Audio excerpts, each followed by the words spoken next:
Hello everyone, I'm Harrison, and I'll be talking about machine learning for Alzheimer's disease diagnosis and biomarker discovery. I'll be going over what machine learning is, what sorts of machine learning algorithms are used in AD research, and what kind of problems it can solve. So first off, let's talk about what machine learning is. So in a traditional programming problem, you know the exact steps from getting from your input data to your answer using some rules.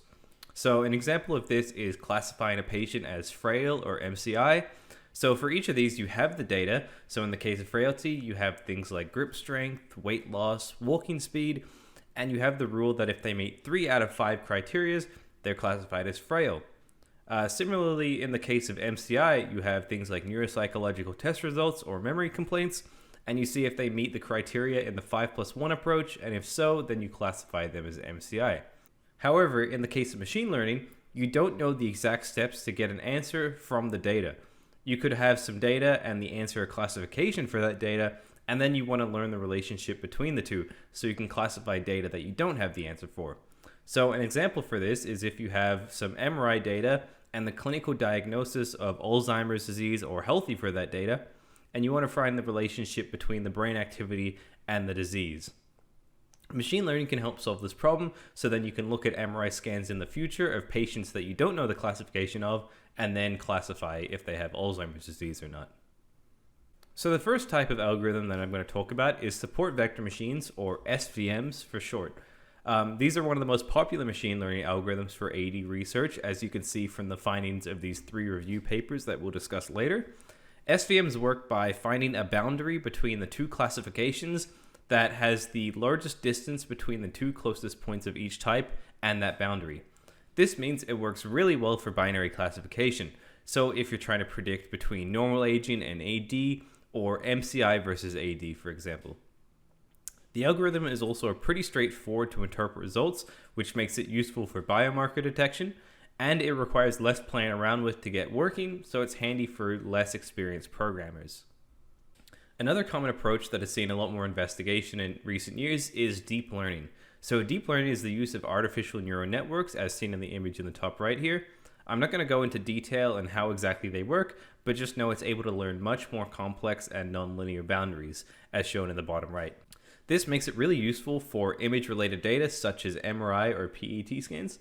The downside to this approach, however, is that they are black boxes, so you can put your input in and get an accurate answer out, but it's hard to tell how the algorithm arrived at that answer. Another consequence of its complexity is that it requires a lot of tuning, so it can be pretty difficult to implement without a decent understanding or background about how they work.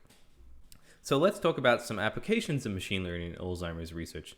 So the first one is diagnosing Alzheimer's disease.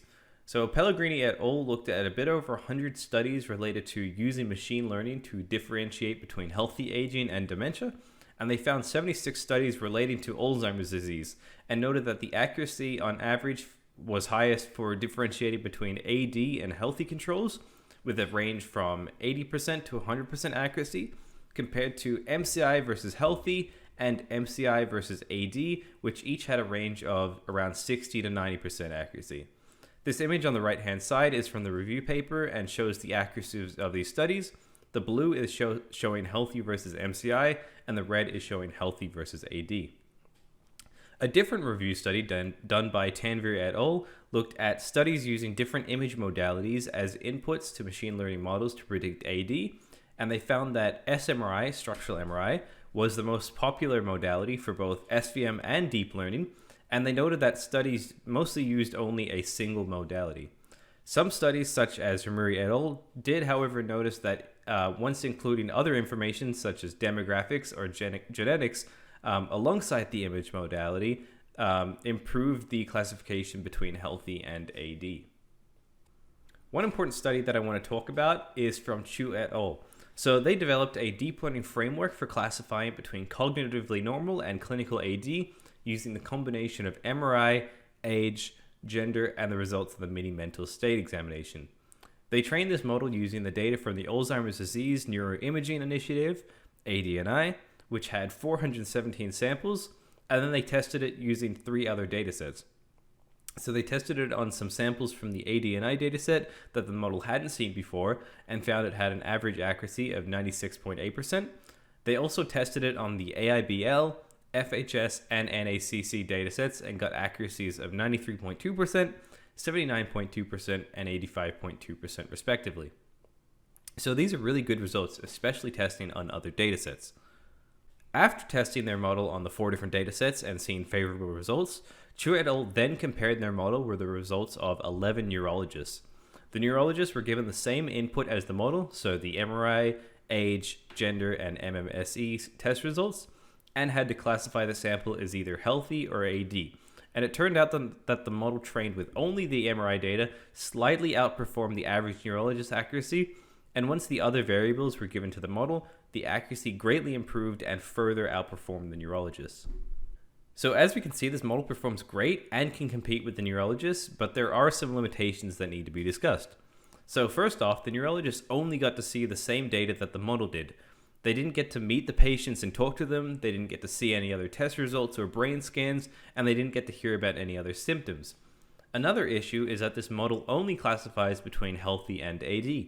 It doesn't account for MCI or any other disease. So if this model was applied to someone outside of either healthy or AD, then it wouldn't be very useful. Finally, there could be some biases in the dataset that the model was trained on that weren't revealed when tested against the other datasets.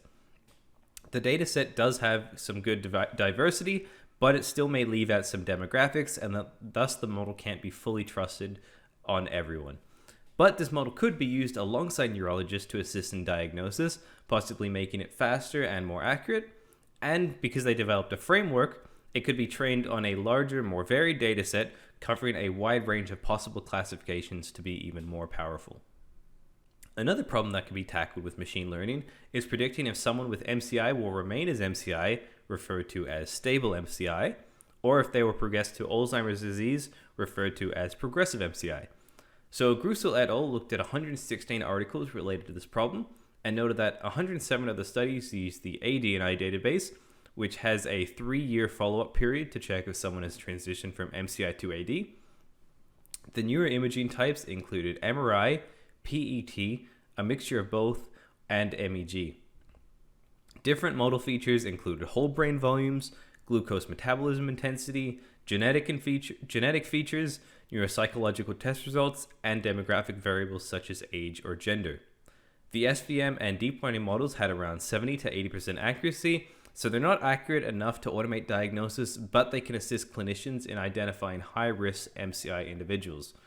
However, a lot of the areas of the brain that the algorithms found to be important for predicting progression to AD have been validated by other studies, so it shows that these algorithms are on the right track. The last application of machine learning for Alzheimer's research I will discuss is biomarker discovery. So some biomarkers can be hard to find due to them having complex interactions with each other. So one way to discover biomarkers is to do what Zafiris et al. Did.